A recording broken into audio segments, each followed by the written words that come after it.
All right, welcome to today's Crandall podcast. My name's Craig Finnie. And I'm Emily LeBlanc. And today we're going to be talking about comp. Now, last week we sat down with a high school music teacher with 15 years experience, and we're just going to hit a couple of the highlights today, have a little discussion about it.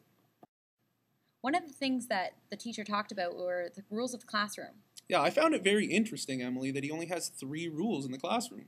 Yeah, he only had respect yourselves, respect the instruments, and respect the room.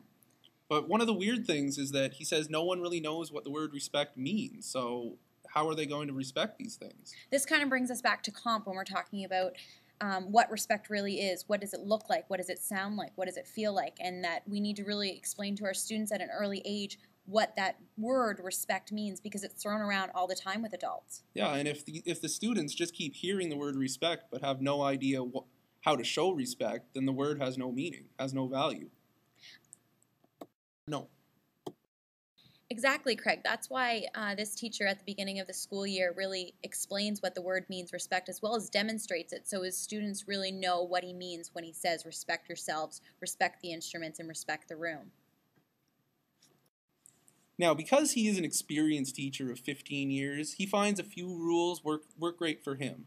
And one of his rules is respect your instruments. Now, that wouldn't be a rule in a typical class, but one of the things that we wanted to ask him was how does his classroom operation differ from the classroom operation of a typical class, say a math class or a language arts class? The main thing that this teacher talked about was different is the fact that it's much noisier in his music class, and that's because of these instruments. There's more things happening at once, and to an untrained eye, they might think it's disorganized or chaotic. But what he found or finds in his classroom is that they're actually doing educational noise. Educational noise. Now that seems like a weird concept to me, Emily. But the way that he explained it is, even though the students may be having a discussion, getting a little bit loud in class, what they're actually doing is discussing the work that they're supposed to be doing in the class. Yeah, Craig, he mentioned that the hardest thing that new teachers struggle with is noise. They're afraid of the teacher next door. They think they're going to come down the hallway, bang on their door, and judge them on the party that's happening. But really what the students are doing is educational noise, and there's learning taking place. So going off of this idea of noise, one of the pieces of advice he gave us is don't always try to control this noise. If you just sit back and watch and listen to what the students are actually doing, you'll notice that the noise they're making is actually educational noise. They're doing what they should be doing in the classroom.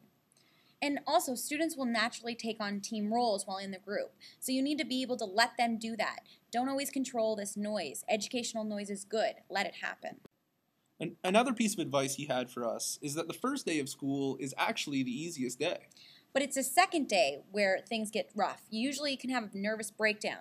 And this goes back to comp and when we were listening to Kimberly McKay's presentation. She was talking about how at first there's this anticipation phase where you're really excited, you're in a new location, you're getting ready for your class.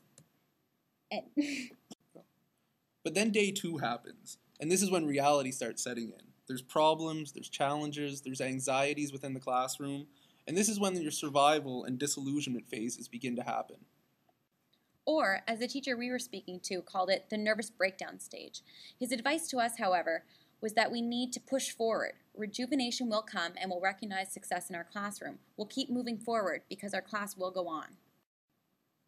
We also discussed with him the effects that the administration in your school can have on your classroom.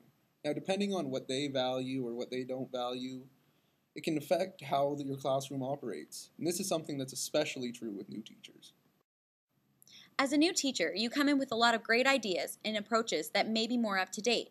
But one thing you need to be aware of is having these ideas squashed by a more experienced teacher who might feel threatened and who may even try to take you under their wing as a way of curbing these ideas.